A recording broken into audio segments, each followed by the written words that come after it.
Hey lovely people, welcome to my channel. So today I'm going to be making this lovely Nigerian meat pies, yummy, moist in my own way. So if you guys want to see how I made this, please don't go anywhere, watch from beginning till the end.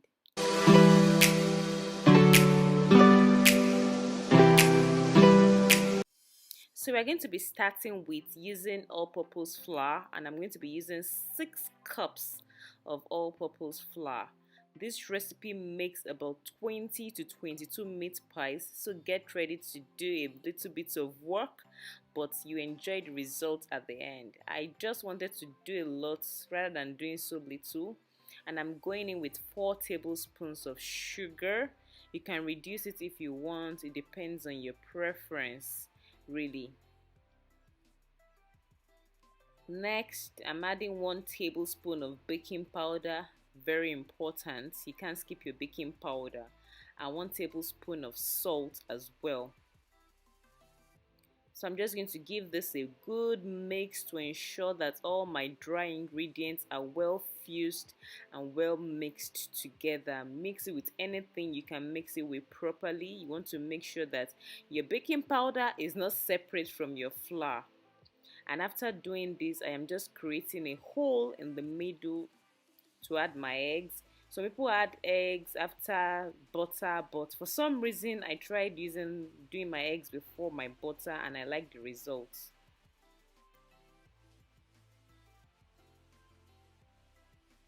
Anything, it depends on you. So I'm just mixing this gently. I'm not mixing it all the way through yet, it's quite a lot, but I like to mix my butter next when I've just tossed this around a bit.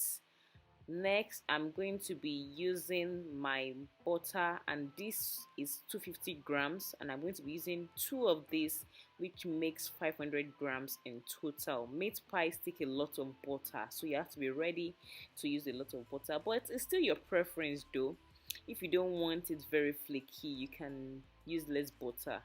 250 grams or 300 grams will be absolutely fine.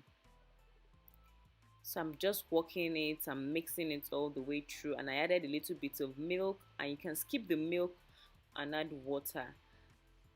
So what I'm just doing next is to knead it gently a bit because it was not properly mixed, as you can see in that bowl. You need to make sure everything is well mixed and well fused together. The butter is fused with the flour. That is why I transferred it into those work surface, and of course my work surface has been cleaned thoroughly before I poured some flour on the work surface. The flour just helps so that the dough does not stick down to the work surface, and I use a lot of flour because I really do not like when my dough sticks. So you might use less flour too, it depends on your preference, but make sure you use some flour so that your dough does not stick. So after working on it a bit, make sure it doesn't go too far. I'm just going to transfer it back. I'll wrap it and I'll place it in the fridge for about 30 minutes to 1 hour at the least. Sometimes you might even put it for about 2 hours.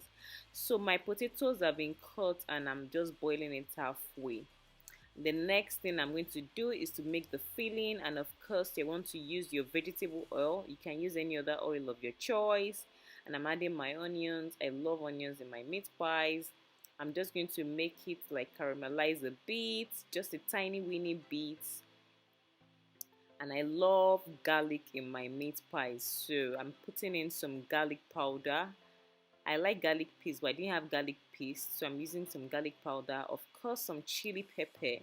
You can use your scotch bonnet pepper if you want.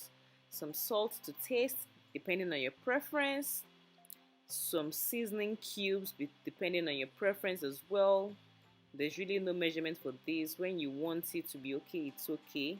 Some thyme, and I'm just stirring all that together so that it's all put together. And of course my minced meat, I am using about 500 grams of minced meat in this case.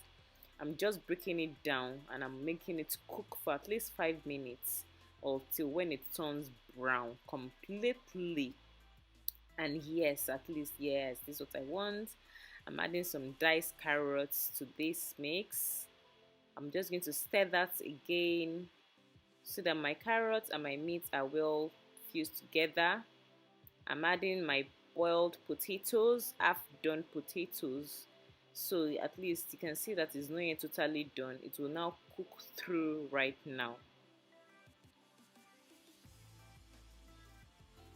And I'm just mixing it together so that every spoon I take has some meat, has some carrots, has some potatoes.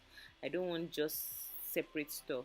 So I'm adding one seasoning as necessary. You can decide to add more as necessary.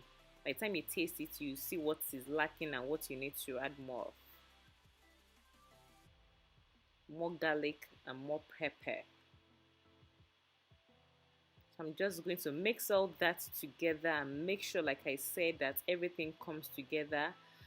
Nothing should be separate. Each spoonful should contain all the elements and all the ingredients. If you can see, it is watery at this point, and that is not what we want. And there's a fix for this. It's either you use some flour, your normal flour, or you can use some corn flour as well. I'm using flour in this case, and 2 tablespoons. So by the time you add some flour, it will make it stick together, and that is what is going to give you that moisture, that stickiness, that juiciness that you really need and require for your yummy meat pie. This step is very important. Don't skip this step.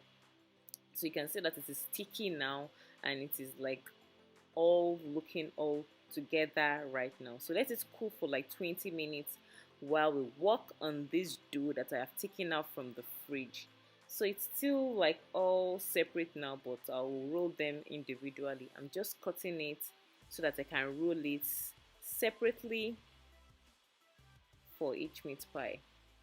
So let me just show you what I've been doing. I have rolled some, but I'm just going to show you how I am going to be making the dough for the meat pie right now. So just make sure you grab your rolling pin, you have your flour as usual so that it does not stick to your work surface, and I'm just rolling it straight up, sideways. Make sure you roll it all the way out, not too thick and not too thin. Make sure your dough pastry is not too thick and not too thin as well. I wish I could have used the ruler to measure out the one I used, but at least you'll see how it's going to look. And I'm just using like a bowl to cut it up. You can use anything. You can use anything round to like make your shapes. You can use your saucer. You can use your table pot cover. Anything basically would work. And just grab the excess that you have. You're still going to use that definitely later on, but just to ensure that we have our shapes right now. So just use like about a tablespoon of your already made filling, and I'm just going to cover it up, and I'm using my hands to secure the tips first and to like tighten it together at first so that it doesn't come off when it's baking. So I'm just going to use my fork to, not just for design, to also like make it stick together and just to cover it up basically.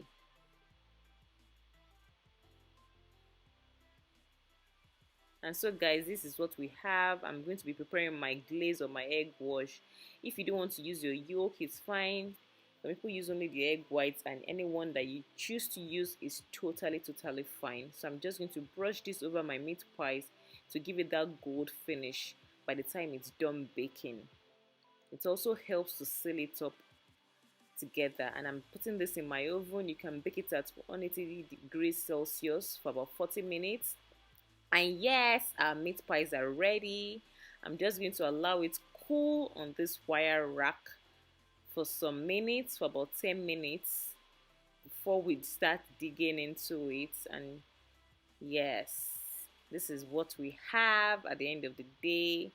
Yummy meat pies, soft and very moist in the middle. Can you see that? Like, it's really moist. It's well baked all through and it's moist. I just grabbed a bite and this is what I have. So enjoy with your favorite juice, water, smoothie, anything you have.